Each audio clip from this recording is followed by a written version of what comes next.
We're back on.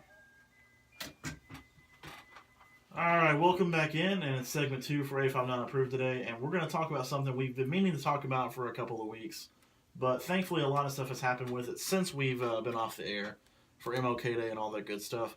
So, what have you guys heard about this whole Logan Paul situation? I only know what you told me last week about the thing in Japan where he was going through that forest and like videoed some dude. Well, here, let me give you a rundown of who Logan Paul is if you all aren't familiar. I wasn't too familiar with this stuff before this. I knew he was pretty big though. So he and his brother Jake were on Vine when Vine died, and they came over to YouTube, and they've quickly taken over. They're the most popular channel on the whole platform. They're the top earning celebrities of 2017 over Taylor Swift and everyone else. Like, they earn more money off ad revenue on YouTube than any other celebrity in America. That's insane. Take that in for a second. That's how our culture is changing. That, you know, YouTube is paying people more than the music industry paid Taylor Swift last year. But anyway, so Logan has gotten to be pretty popular with his pranks and shock videos and things like that. And he goes to a place in Tokyo known as the Suicide Forest. And I'm going to go ahead and read this disclaimer because it is kind of a heavy topic. That the views expressed here are not necessarily the views of Lexington Community Radio or its board of directors, so the views expressed here are solely our own. But Logan filmed a vlog in the Suicide Forest. Now, the Suicide Forest, if you're not familiar with that, it's in Tokyo, and it's a place in Tokyo that is known for people that, as the name says, they go and commit suicide there. And it's become kind of like a popular paranormal place, but it's also a very dangerous place because, I mean, it's active. People do go there to end their life. And Logan went there with a film crew, with his manager and several other people involved, and they filmed a vlog there touring it. And during that tour, they found a deceased person in a tree. And instead of, you know, cutting off their filming and calling authorities or anything like that, they decided to film him. And they filmed him close up, and they were kind of laughing, saying, wow, he's really dead, and stuff like that. And he put the video up and put a clickbait with the guy actually in the picture for the video. It garnered 6 million views before he took it down due to bad media coverage. And it's taken over pretty much all social media. People are making jokes about it on memes and everything like that, making fun of Logan. Logan has issued 2 apologies, and the whole platform as a whole is responding to it because, as you guys remember back in September, a lot of ad revenue came out of YouTube because there was a lot of extremist videos being played with ad revenue on it. So, like, people like McDonald's, for example, would have a video on an extremist video below it. So they lost a lot of money from ad revenue from that, and now this happens. So YouTube has responded by changing the threshold for how you can get paid on YouTube. It used to be you could just get paid if you put anything on there. You could become a partner for the site. Then it was you had to get 10,000 views and, you know, kind of have a legitimate channel. Now you have to have 4,000 hours of content being viewed on your channel, and you have to have 1,000 subscribers. And they explicitly stated it was because of the video that a certain creator had put up. So what do you guys first off think about Logan's video? And even if you've not seen it, what do you think about the intent of it? Well, it seems like he went to the Suicide Forest, and his first explanation was like, "Oh, you know, we just kind of thought it was this thing. You went to a place called Suicide Forest." That was my whole point. Like, what did you expect to find when you? Yeah, if I go to McDonald's, I expect to see chicken nuggets. It just is what it is. So I don't think there's any surprise there. He knew what he was walking into. Vice did a documentary about Suicide Forest years ago, but. So, and we like to point out too that it's not a joke. Like, it's something that is it's a huge problem for authorities in Japan. Yeah, because people are literally going there every single day and taking their lives. Yeah, it's very active. Right. So I don't buy that. You know, he just stumbled in here thinking it was something that it wasn't. He knew what it was. The second video that came out I thought was more troubling, where he was buying Game Boys and smashed them in the street. And, right. Kind of insulting culture. Yeah, insulting culture. That also been said that's his brand. Right. I mean, he has destroyed. And he made more money than Taylor Swift last year. So, his brand's selling. Right. So maybe we were to look at like who's buying this or who's watching this. You know, what I mean, maybe that's an issue too. See, that's a whole other topic of it, and I'll ask Josh's opinion on this because you're the only one here in this group that has a child at the moment. His entire fan base is built up of kids for the most part. You know, 14 or younger. Yeah. How would you feel about your child watching that if he was a little older? You're watching content like that on YouTube. Because that's been a big backlash. I mean, you're watching someone literally laugh at someone who has taken their own life. So here's the thing about YouTube, right? I mean, you're not going to see pornography on YouTube. Right. But outside of that, there's not a rating. So there's no way to. All you need is internet access. Okay. For example, if my kid wanted to watch that, he's 5. he could have the day he put it up. All right, so I don't think censorship is the answer. I don't believe in that. I think that we have to look inwardly as a culture in this age of information, everything traveling so quickly. But the truth is, it's sensational.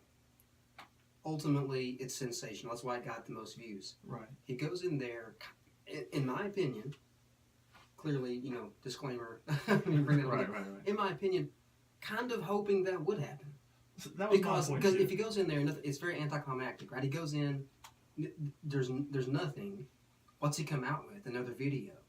He has this thing. It's sensational. Now, all of us that didn't know his name, guess what? We all now know his name. Right. So in a way, I think he got what he wanted. I don't think it changes anything in terms of the platform of YouTube. I mean, they have to change their thresholds, but ultimately, it's a sensational thing, and people are always going to gravitate to the macabre. Always. If there's a story about a police officer buying bread for some people, it's just not sensational. It's not. Right. But here's a guy who is committed suicide. Oh, I'll click on that. Right. It's the way our brains work. It's more sensational to us. So I don't think it really dynamically does it change how we consume media. No. Do you think that there is a tasteful way of doing that? Like Vice did it, but also Vice is not Logan Paul. There's This is kind of how I look at it. Do you But remember? Do you think he could have went there and been like, well, this is what this is, and this is sad, and let's bring awareness to not just the problem in Japan, but there's huge problems in America with that. So Right. To be fair, he did put a disclaimer up saying, suicide is not a joke, and if you're having these thoughts, call this number. But once you've already been in a video laughing about it and making it clickbait, it kind of takes away from that message. You know what I mean? Also, do you think there's an issue where if you're in a foreign land, they speak a different language, they look a little different than you, that you almost can look at them as not human in the suicide situation? I don't know about that necessarily, but I mean, I think for Logan, you brought up a good point about how, there's a tasteful way of doing something like that. Yeah. Do you remember a couple of years ago, or I guess, 2016, the election coverage, how, sites like BuzzFeed that were previously known for viral content, they had that big investigation into Trump and everything like that. Do you think maybe Logan, even if he did have positive intentions of going and putting awareness on this, that someone with his brand and his following should even attempt to do that? I mean, because you're known for destroying electronics and disrespecting authority, and you know what I mean. Probably not. He probably doesn't have the capacity to do it. Right. So I don't know. Maybe, and sometimes you don't know your own lane. Yeah. So. And also, let me ask you this: we should also point out YouTube has taken away his Google preferred ad revenue, which means he gets an ad every single video, which is why he gets paid so much. Usually you get a random ad thrown in every few views, but he was getting one for every single view, from what I understand. So imagine that for a second, how much money that probably is. Yeah, hopefully he was putting some eggs away for the winter, So probably not. Probably not. He's The lost kid's his, an idiot. He was probably not like, Right. Not thinking about losing that. Yeah, he was buying bonds with that, I'm sure. Like, no way. So one of the other controversies in this thing is the video technically violated the YouTube terms of service. You're not supposed to film the deceased or film content like that on YouTube. So Alston, let me ask you this: in your opinion, do you think YouTube did enough by just taking away his Google preferred AdSense, or do you think they should have done more with him? Because he is the top earner on the webpage. I mean, he is the guy bringing in the most money. Do you think there is a clear view of favoritism in that? Maybe that they didn't do more. Well, I'll put it this way: it makes it harder for people like us that are trying to get into YouTube and trying to find a way to earn money through YouTube. It doesn't affect him. None of the restriction they put affects him. He's already got 1,000 subscribers easily. He's probably got 1 million subscribers. Oh no, he's got hundreds of millions of subscribers. Yeah, it's just he's got that easily. He's definitely got the 4,000 view hours. He gets that per day. Oh, he gets that probably per hour. Yeah, I mean it's just. I mean his content is. Nothing that YouTube did there affects him. Nothing that YouTube did in that whole situation affected him, except taking away his Google preferred, which what he's still gonna He'll take he's it still hits gonna a get. pocket, but it'll be nothing like impactful. I don't think. It'll be maybe a couple $100 per hour, maybe even less than that. I mean, that's nothing compared, like, because I mean it was kind of easy for us to get on earlier. Like, you know, we didn't have to have that much, but now it makes it 10 times harder for us. The 1,000 subscribers alone is difficult. Right. The 4,000 view hours isn't as difficult because you can have people just view your videos. But the 1,000 subscribers, now you have to work towards that. But it's not going to affect him. So nothing YouTube did there affected him, which is ridiculous. So let me ask you this, Josh, because not Josh, Drew, you had your channel up and going last year with your rain damage vlogs and everything like that. Yeah. Do you feel more discouraged or encouraged now to continue filming on YouTube, or do you feel like maybe it's better to go on a website of your own to put your own content up? Well, I think it's hard to escape YouTube because It is so big now. it is so big, and it's. I mean, there's not really a video provider. Like, you know, I know there's Vimeo, which I think YouTube kind of owns Vimeo, but Right. Break.com and all that good stuff. yeah, there's other things, but it's not. You know, YouTube's such a juggernaut in it that it's impossible to go without it if you're putting videos up. I do believe that people should have their own websites. Like, I believe pretty much everyone should have their kind of own website. But I think the first sanctions that came in when there was there like You had to have 10,000 lifetime views on your channel. the first sanctions that came in, I think, hurt YouTube the worst. Really? Because I know that I follow Adam22. I know one of his vlogs he talked about that he at one point was making $1,000 a day. Right. He would put a vlog up every day. He was making $1,000 a day. He goes, they cut that to 20% of that, so I was making $200 a day, which is still really good money. Right. But it's But not it's to that. 20%. And he was Right. like, and now the monetization is like really pick or choose. Like, it's really hit or miss if they're going to monetize you because they have, like, once you get on that level, and one of the reasons why they had to put these sanctions in is because they hired people to watch every video that could be monetized. Right. So now it's not just the Wild West where you could just hit a certain level, they send you money.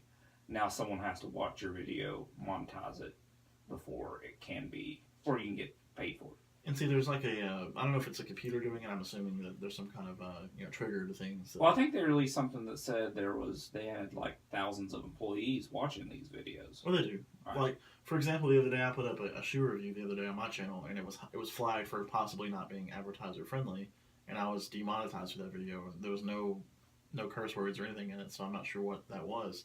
But like, you have to think about it now.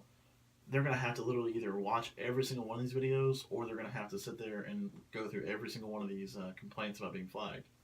Yeah, well, I know that Adam said that he's put up videos and then taken them down because the color was off, or Right. the sound wasn't loud enough, or something like that. Put the same exact video up and it would lost his monetization. Mm. So it's just it's a super hit or miss right now. Hopefully, YouTube's obviously going to have to go through growing pains. Right. It's such a new medium still. We've had cable or terrestrial or whatever for all these years, and to have someone who's literally, putting the knife in cable's heart right now, Right. that's really only about a decade old. So we're gonna see some growing pains. I think they'll get it figured out. So let me ask each of you all this before we go to our last commercial break, or I guess it won't be our last one. Give me like 1 minute. Do you think YouTube is in danger of losing viral video content to places like Instagram or Twitter if they were to ever be monetized? That you can monetize Instagram. Is that what you're saying? Say for example, you could put your vlog up on Facebook or Instagram in a setting where you could put your full video up and you could be monetized that way. Do you think YouTube would be in danger? LeVar Ball did it, right? Yeah. So yeah. He's on Facebook, but Yeah. if you can be monetized through that platform, not views though, instead of just sponsors and things like that. Yeah. Yeah, for sure. For sure. The easier it is to make money somewhere else, the quicker people want to gravitate towards that. What about you, Josh? Do you think it'd be easier to watch the videos on social media instead of YouTube? Depends on the platform. Because Twitter tried that, putting NFL games up live this past year, right? I think they didn't have too much success with it. Like, okay, if for a platform like social media to be able to stroke you cash, they have to have it. Right. Okay, let me give you an example. Snapchat went public. right? You know what their IPO came out as? I remember it was pretty high, wasn't it? It was like 14. No, it was 20 something dollars. Right. Okay, they're trading out like 14. Here's the problem.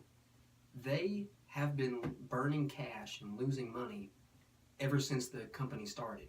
Right. So Facebook offered to buy them for $1 billion. And this kid's an idiot, and he said, "No, my company's worth more than that." Right?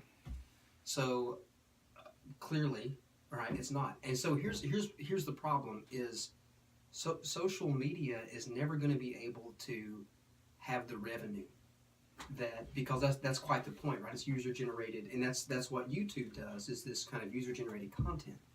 But YouTube's a different platform, so I don't think so. I mean, for example, you have official Instagram accounts, right? But no, I mean, the only reason to make a music video is to put it on YouTube. Right. It doesn't exist anywhere else in the world. Yeah, with MTV and VH1 not really doing anything with it anymore. For the last 20 years, Right. never. So the only place it exists is YouTube. So I just think social media is never going to be able to pay someone 11 million, 15 million, 20 million, 30 million individuals, Right. that amount of money per year and still make ad revenue. It's never going to happen. What do you think, Alston? I think it's harder to search places like social media for videos. So I don't Sure. think I have to agree that it's not gonna be something that will take over the place, just because it's so much harder to search. Like, I can get on YouTube, type one word in, and 60,000 videos pop up. I can get on Facebook, and you have to be following somebody for that video to pop up. Right. Or they have to be, or they have to be like almost a celebrity for their videos to pop up.